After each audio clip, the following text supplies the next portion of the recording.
छात्रों, आज ऑनलाइन के माध्यम से हम डिग्री 2 का थर्ड पेपर जो भारतीय संविधान आपको पढ़ना है, यह पेपर एमए सेमेस्टर 1 में भी यह पेपर है और परीक्षा नज़दीक है, तैयारी आपको करनी है। तो आज मैं आपको बता रहा हूँ प्रधानमंत्री की नियुक्ति, उनके अधिकार एवं कार्य। आप सभी जानते हैं इस देश में संसदीय शासन व्यवस्था की स्थापना संविधान के द्वारा की गई है और संसदीय व्यवस्था में प्रधानमंत्री मेरुदंड की तरह होता है, अर्थात प्रधानमंत्री का महत्वपूर्ण स्थान है संसदीय शासन व्यवस्था में।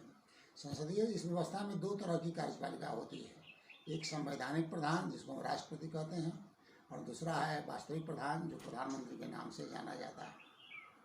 प्रधानमंत्री के संदर्भ में आईए में भी पढ़ाई होती है, बीए ऑनर्स में भी होती है, एमए में होता है।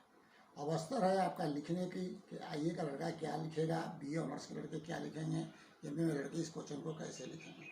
तो ये भारतीय संविधान है और भारतीय संविधान में बहुत से ऐसे आंसर क्वेश्चन प्रश्न है जिसका आंसर देने के लिए आपको अनुच्छेद का सहारा लेना पड़ेगा। बिना अनुच्छेद लिखे हुए ऑनर्स का क्वेश्चन कंप्लीट नहीं माना जाएगा। तो प्रधानमंत्री के संदर्भ में जो अधिकार और कार्य की चर्चा हम लोग करेंगे तो यह देखेंगे कि इनसे संबंधित अनुच्छेद क्या कहता है।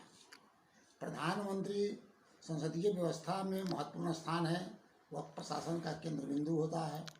उसके व्यक्तित्व को केंद्र मानकर राजनीतिक व्यवस्था में चुनाव लड़े जाते हैं। ब्रिटिश प्रधानमंत्री के संदर्भ में जो भी बात अलंकारिक बातें कही गई है अभी तक विद्वानों के द्वारा, वह सब भारत के प्रधानमंत्री पर भी लागू होता है। हमारी संसदीय व्यवस्था ब्रिटेन से ग्रहण किया गया है, ब्रिटेन से हमने लिया अपने यहाँ संसदीय व्यवस्था का। तो प्रधानमंत्री की किसी क्वेश्चन में पहले आप भूमिका को लिखिए, फर्स्ट पैराग्राफ भूमिका के संदर्भ में प्रधानमंत्री के पद के बारे में आप लिखें, क्या महत्व है संसदीय व्यवस्था में, जिसकी चर्चा अभी कर रहा हूँ। यह संसदीय व्यवस्था में अति महत्वपूर्ण पद है और प्रधानमंत्री के व्यक्तिगत योग्यता के संदर्भ में क्या होनी चाहिए, इस पर तो हमारा संविधान कौन है। संविधान में प्रधानमंत्री की योग्यता का कोई उल्लेख नहीं किया गया है। इसका यह मतलब नहीं है कि प्रधानमंत्री के लिए व्यक्तिगत योग्यताएं निर्धारित की गई है ब्रिटेन के संदर्भ में। और ब्रिटेन में इस संदर्भ में दो विद्वान आते हैं। एक विद्वान है मुनरो ने कहा कि ब्रिटिश प्रधानमंत्री के पद पर कैसा व्यक्ति नियुक्त होना चाहिए। तो ब्रिटिश प्रधानमंत्री के जो व्यक्तिगत गुण मुनरो बताए हैं उसमें कहते हैं कि well to do who enter politics in earlier and make his profession. वह धनी व्यक्ति हो जो राजनीति के प्रारंभ में प्रवेश कर गया हो और राजनीति को अपना धर्म बना लिया। वेल टू डू और वेल एजुकेटेड की भी बात कहते हैं। तो मुनरो ने जो वेल टू डू और वेल टू एजुकेटेड कहे हैं, तो वेल टू डू का अर्थ होता है धनी, अर्थात वह व्यक्ति को काफ़ी धनी होना चाहिए। लोकतंत्र में जब यह बात रखी गई हाउस ऑफ कॉमन के सामने, तो इसका विरोध हुआ कि साहब वेल टू डू वाली बात गलत है। वेल टू डू आधार नहीं है, योग्यता नहीं है प्रधानमंत्री के लिए। हाँ, यंगर पीट आए, दूसरा विद्वान यंगर पीट कहते हैं कि प्रधानमंत्री में पद के लिए 4 गुणों का होना जरूरी है। Eloquent first, then knowledge, thirdly twelve, lastly patience. अर्थात कुशल वाला गुण है कुशल वक्ता, वेल एजुकेटेड, शिक्षित, काफ़ी पढ़ा लिखा होना चाहिए, उसमें धैर्य होना चाहिए और वह अच्छे से अच्छे बातों को, देश की समस्या को राष्ट्रीय मंच पर अंतर्राष्ट्रीय मंच पर ठीक ढंग से स्थापित करता हो। तो यंगर पीट की बातों को लोगों ने स्वीकार किया। इसी को यंगर पीट कहते हैं कि धनी होने की बात नहीं कहते हैं, कुशल वक्ता उसको होना चाहिए, ज्ञानी होनी चाहिए, मेहनती होना चाहिए, धैर्यवान होना चाहिए। यह प्रधानमंत्री के व्यक्तिगत गुण के संदर्भ में बात कही गई है। इसी को लोग आधार माने और इस आधार के गुण के आधार पर जो प्रधानमंत्री हुए हैं ब्रिटेन में या भारत का, उनके व्यक्तित्व का आकलन किया जा सकता है। अब प्रधानमंत्री की नियुक्ति कैसे होती है, तो प्रधानमंत्री की नियुक्ति के संदर्भ में हमारा संविधान की धारा 75 कहता है कि the prime minister shall be appointed by the president और other minister shall be appointed by the president on the advice of the prime minister.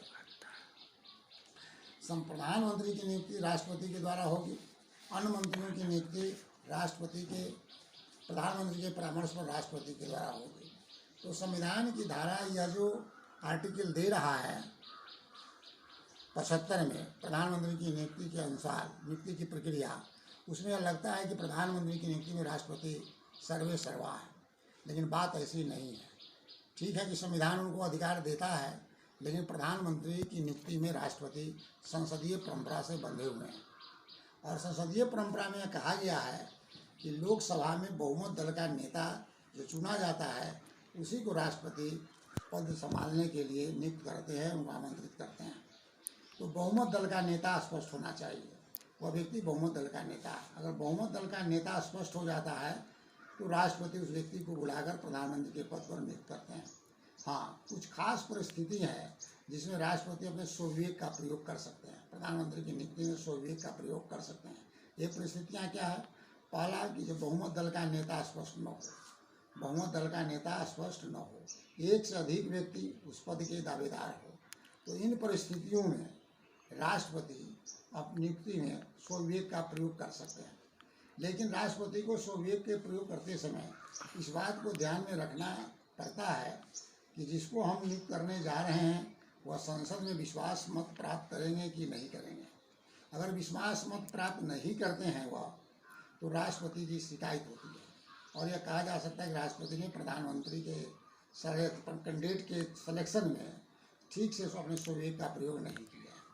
उदाहरण स्वरूप, जब मोरारजी भाई प्रधानमंत्री थे, उनके मंत्रिमंडल के समय में पार्टी में विभाजन हो गया जनता पार्टी का एक सहयोगी चरण सिंह के नेतृत्व में पार्टी से अलग हो गए और प्रधानमंत्री के दो व्यक्ति दावेदार हो गए, मोरारजी भाई देसाई और चौधरी चरण सिंह। उस टाइम में राष्ट्रपति हमारे नीलम संजीव रेड्डी थे। नीलम संजीव रेड्डी ने पहले चरण सिंह को बुलाया, उनको शपथ ग्रहण कराया, संसद में बहुमत सिद्ध करने का समय दिया, लेकिन चरण सिंह अपना बहुमत सिद्ध नहीं कर सके और चरण सिंह की सरकार गिर गई। तो जनता पार्टी के जो अन्य लोग थे वह उस टाइम राष्ट्रपति पर आरोप लगाए कि इन्होंने अपने विवेक का दुरुपयोग किया है, इस पर हम महाभियोग लगाएंगे या करेंगे, बहुत सारी बात कही गई नीलम संजीव रेड्डी को। लेकिन उससे यह स्पष्ट हो गया कि राष्ट्रपति को स्वविवेक का प्रयोग बहुत ईमानदारी पूर्वक करना पड़ता है और ऐसा देखा गया है चरण सिंह के केस में। अब प्रधानमंत्री के अधिकार और कार्य क्या है, तो प्रधानमंत्री के अधिकार और कार्य के संदर्भ में हम देखेंगे कि संसदीय व्यवस्था का मेरुदंड है और भारतीय शासन व्यवस्था का वो प्रधान है। प्रधानमंत्री ही यद्यपि सारे काम राष्ट्रपति के द्वारा होते हैं, लेकिन राष्ट्रपति को जितने अधिकार कार्य है उसमें प्रधानमंत्री से परामर्श लेते हैं। संसदीय व्यवस्था में प्रधानमंत्री को सबसे पहला और महत्वपूर्ण कार्य मंत्रिपरिषद का निर्माण करना है। मंत्रिमंडल के निर्माण करते समय प्रधानमंत्री को कई बातों को ध्यान में रखना पड़ता है और पूरा देश यह देखता है कि मंत्रिमंडल का निर्माण करते समय अपने राजनीतिक सूझबूझ या कौशल का क्या प्रदर्शन कर रहे हैं। प्रधानमंत्री को मंत्रिमंडल का निर्माण करने का काम सबसे कठिन कार्य है। वह उसमें हर एक जाति क्षेत्र विशेष के लोगों को प्रतिनिधि देना पड़ता है। मंत्रिमंडल के निर्माण करने में अगर प्रधानमंत्री से चूक हो जाती है तो पार्टी में विरोध हो सकता है, विद्रोह हो सकता है। इन सारी बातों को ख्याल करते समय प्रधानमंत्री ख्याल करते हैं और इन सब बातों को ध्यान में रखकर ही अपने मंत्रिमंडल का निर्माण करते हैं। वो अपने मंत्रिमंडल का निर्माण ही नहीं करता है, मंत्रियों के बीच विभागों का वितरण भी करता है। किस मंत्री को कौन सा कार्य दिया जाएगा, उनका मंत्रिमंडल में रैंक क्या होगा, इसका निर्धारण प्रधानमंत्री ही करते हैं। और प्रधानमंत्री को मंत्रिमंडल के निर्माण में ब्रिटेन के प्रधानमंत्री की तरह ही अधिकार प्राप्त है। जितना ब्रिटेन के प्रधानमंत्री अपने स्वतंत्र विवेक का काम लेते हैं, विवेक का, उसी तरह से भारत का प्रधानमंत्री भी मंत्रिमंडल के निर्माण में उनकी महत्वपूर्ण भूमिका है। वो मंत्रिमंडल का निर्माण करता है, पालन करता है और संहार करता भी है। एक साथ तीनों काम प्रधानमंत्री को देखना पड़ता है। वो निर्माण करता भी है कि कौन सा व्यक्ति हमारे मंत्रिमंडल के बनेंगे, नहीं बन रहेंगे, किनको कौन विभाग दिया जाएगा, ये सारा निर्धारण प्रधानमंत्री अपने स्तर से करते हैं। वह मंत्रिमंडल का संहार करता कैसे है, तो मंत्रिमंडल के सारे सदस्य, मंत्रिमंडल में जब वो प्रधानमंत्री इस्तीफा देता है तो पूरे मंत्रिमंडल भंग हो जाती है। पूरे मंत्रिमंडल भंग कर सकता है, सिफारिश कर सकता है राष्ट्रपति को, इसलिए वो संहार करता भी है। तो मंत्रिमंडल के निर्माण करता, उसके पालन करता, उसके संहार करता के रूप में उसकी बहुत वास्ट पावर है।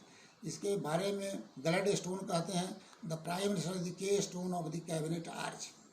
प्राइम मिनिस्टर को के स्टोन कहा गया है, कैबिनेट आर्ट। उसको रामजय मीनू कहते हैं। The cabinet is the steering wheel at the ship of the state and the prime minister is the steersman. वह राज्य रूपी जहाज का मुख्य चालक है होता है। वह अपने कुशल विवेक का परिचय देकर राज्य रूपी जहाज को गंतव्य स्थान तक पहुंचा सकता है, और अगर प्रधानमंत्री निर्णय लेने में कोई गलती करते हैं तो राज्य रूपी जहाज को बीच में डुबो सकता है। इसलिए प्रधानमंत्री द्वारा जो निर्णय लिए जाते हैं, महत्वपूर्ण निर्णय, वह काफ़ी सूझबूझ से लेता है। अभी तक जो प्रधानमंत्री भारत में हुए हैं, सबों ने अपने राजनीतिक सूझबूझ का परिचय अच्छे ढंग से दिया है। वर्तमान प्रधानमंत्री को देखें, कई महत्वपूर्ण निर्णय लिए हैं, इसमें काफ़ी सूझबूझ का परिचय प्रधानमंत्री ने दिए हैं। इसलिए मंत्रिमंडल का निर्माण करने में, उसको पालन करने में मंत्रियों का राजनीतिक भविष्य प्रधानमंत्री के हाथ में बंधा रहता है। कोई भी मंत्री प्रधानमंत्री से विरोध करके मंत्रिमंडल में नहीं रह सकता है। उसके लिए ही रास्ता है कि वह त्याग पत्र दे। कोई प्रधानमंत्री का विरोध करके मंत्रिमंडल का सदस्य नहीं बन सकता है।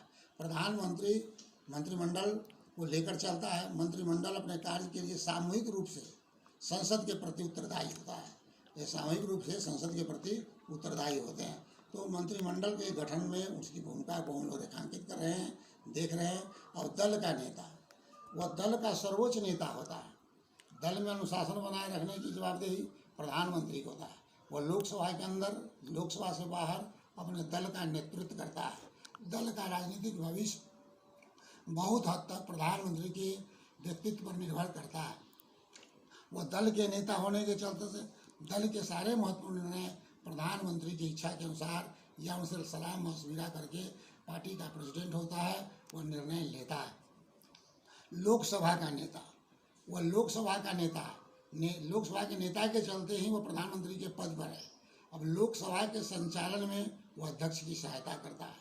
अध्यक्ष, लोकसभा का अध्यक्ष प्रधानमंत्री से मिलकर ही एजेंडा तय करते हैं। लोकसभा की जो बैठक होती है, उसमें अपने पार्टी के सदस्यों को वह नियंत्रण में रखता है, उसे आवश्यक दिशा निर्देश दे सकता है। जब प्रश्नकाल का समय आता है, मंत्रियों से प्रश्न पूछे जाते हैं, प्रधानमंत्री वहाँ रहते हैं। अगर कोई मंत्री संतोषजनक उत्तर नहीं देते हैं किसी विषय पर, तो प्रधानमंत्री अपने सदस्य मंत्रियों को बचाव में खड़े होते हैं और प्रधानमंत्री उत्तर देते हैं। इसलिए दल में जो भी प्रधानमंत्री घोषणा करता है, वह सरकारी घोषणा समझी जाती है, और उसी का व्यक्तित्व को केंद्र मानकर उनके राजनीतिक दल जिससे जुड़े हुए हैं, वह राजनीतिक चुनाव में भाग लेते हैं। उनके व्यक्तित्व के आधार पर ही राजनीतिक चुनाव का फैसला होता है। उसके बाद राष्ट्रपति और प्रधानमंत्री मंडल के बीच कड़ी के रूप में तीसरा टॉपिक है, क्वेश्चन माने पॉइंट है, राष्ट्रपति और मंत्रिमंडल के बीच कड़ी के रूप में। प्रधानमंत्री राष्ट्रपति और मंत्रिमंडल के बीच कड़ी के रूप में भी कार्य करता है। मंत्रिमंडल के निर्णय से राष्ट्रपति को अवगत कराते हैं। राष्ट्रपति का उस पर क्या विचार है, फिर मंत्रिपरिषद में रखते हैं। उनके मंत्रिपरिषद को कोई भी सदस्य को यह व्यक्तिगत अधिकार नहीं है कि वह राष्ट्रपति को जाकर मंत्रिमंडल के निर्णय से अवगत कराए। ऐसा यह काम प्रधानमंत्री ही करता है। तो दोनों के बीच में, राष्ट्रपति और मंत्रिमंडल के बीच में एक सेतु का काम हमारे प्रधानमंत्री करते हैं।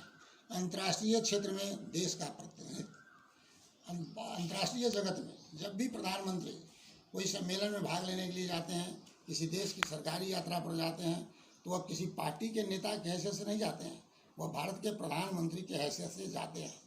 हमारे प्रधानमंत्री का मान या अपमान, देश का मान या अपमान समझा जाता है। वह कई प्रकार के अंतर्राष्ट्रीय सम्मेलनों में भाग हो लेते हैं, समझौता कर सकते हैं, पूर्व के किए गए समझौते की संशोधन कर सकते हैं।